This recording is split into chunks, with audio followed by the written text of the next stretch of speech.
ప్రార్థన ఆలకించువాడునైన యేసుక్రీస్తు నామం పేరిట క్రీస్తునందున్న దేవుని ప్రియులారా, మీ అందరికీ హృదయపూర్వకమైన వందనములు తెలియచేయుచు ఉన్నాను.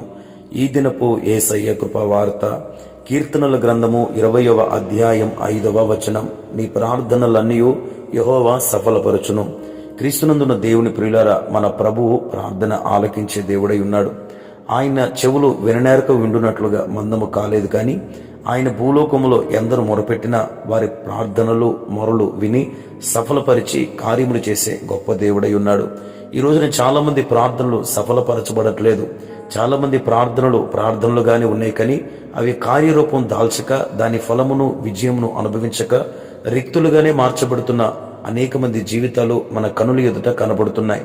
కానీ ఈ రోజున ఈ మాటలు వింటున్న మీ ప్రార్థనలు తప్పక ప్రభు సఫలపరచబడాలంటే, సఫలం చేయాలంటే, ఆ ప్రార్థనల ఫలం మీరు అనుభవించాలంటే కొన్ని కార్యాలు మీరు చేయవలసిన వారై ఉన్నారు. మొట్టమొదటిగా అబ్రహాము, మోషే, యేసుక్రీస్తు అపోస్తలుల యొక్క ప్రార్థనలు అతి త్వరగా స్పందించబడినవై, అతి త్వరగా దేవుని యొద్ద నుండి జవాబు రావటానికి, కార్యములు సఫలపరచబడటానికి గల కారణం వారు మొట్టమొదటిగా దేవునితో ఒక అన్యోన్య సహవాసం కలిగిన వారై, అనుబంధం కలిగిన వారై ఉన్నారు. ప్రియులారా, మనము మన దేవునితో ఎంత అనుబంధం కలిగిన వారమై ఉంటామో, ఎంత ఎక్కువ సహవాసం చేయవారమై ఉంటామో, ఎక్కువ అన్యోన్యత కలిగిన వారమై ఉంటామో, అప్పుడు తప్పక ఆయన మన ప్రార్థనలు ఆలకించే దేవుడై ఉన్నాడు.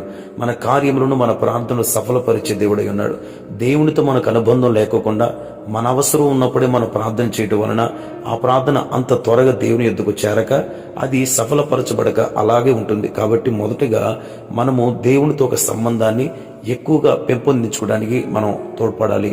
రెండవదిగా, భక్తులు చేసిన ప్రార్థనలు సఫలపరచబడటానికి గల కారణం వారు దేవుని సన్నిధిలో దేవుని గణపరుస్తూ, దేవుని స్తుతిస్తూ, దేవుని కీర్తిస్తూ, ఆయన నామాన్ని గణపరుస్తూ దేవుణ్ణి ప్రార్థించేవారు. మనము కూడా మనం ప్రతి ప్రార్థన కృతజ్ఞత పూర్వకంగా స్తుతించుచు ఆయన నామాన్ని గణపరుచుతూ చేయాలి. అప్పుడు మన ప్రార్థనలు త్వరగా సఫలపరచబడతాయి.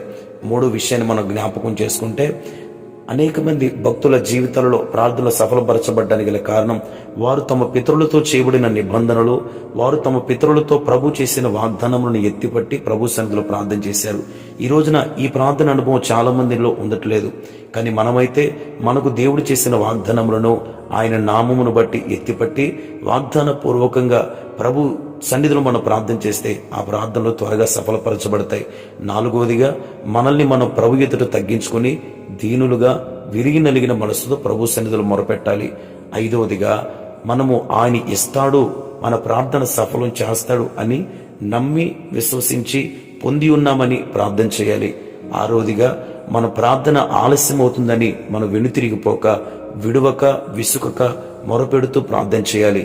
ఏడవదిగా, ప్రభు సన్నిధిలో ప్రార్థన చేశాము కదా, ఇక ఆ ప్రార్థన కార్యం దాల్చున్నట్లుగా ప్రభు సన్నిధిలో కనిపెట్టి ఎదురు చూడాలి. ఈ 7 అనుభవాలు మీరు అనుసరించండి. తప్పక మీ ప్రార్థన జీవితంలో ఒక గొప్ప విజయాన్ని, మీ ప్రార్థనలకు గొప్ప ఘనమైన కార్యాన్ని ప్రభు చేయుటకు ఈ దినము నుండి ప్రభు ఆ ఉన్నతమైన కార్యములు చేయునుగాక. ఆమెన్. ప్రార్థన. సర్వోన్నతుడైన యేసయ్య, నీకు స్తోత్రం. ఈ దినమును మాకు నేర్పిన శ్రేష్టమైన కృపావార్తను బట్టి స్తోత్రాలు. ఈ మాటలు వినిన ప్రతి ఒక్కరి జీవితములలో ఈ మాటలను నిశ్చయముగా రూఢీపరచండి. ఆధ్యాత్మికంగా అన్ని విషయాలలో మేము వర్ధిల్లుతూ మా ప్రార్థనలు సఫలపరచబడుటకు మేము చేయవలసిన కార్యములు చేయొచ్చు. మా ప్రార్థనలో యొక్క విజయమును, సఫలతను మేము చూచినట్లుగా సహాయం చేయమని యేసు నామములో అడుగుచున్నాము తండ్రి. ఆమేన్. Praise the lord.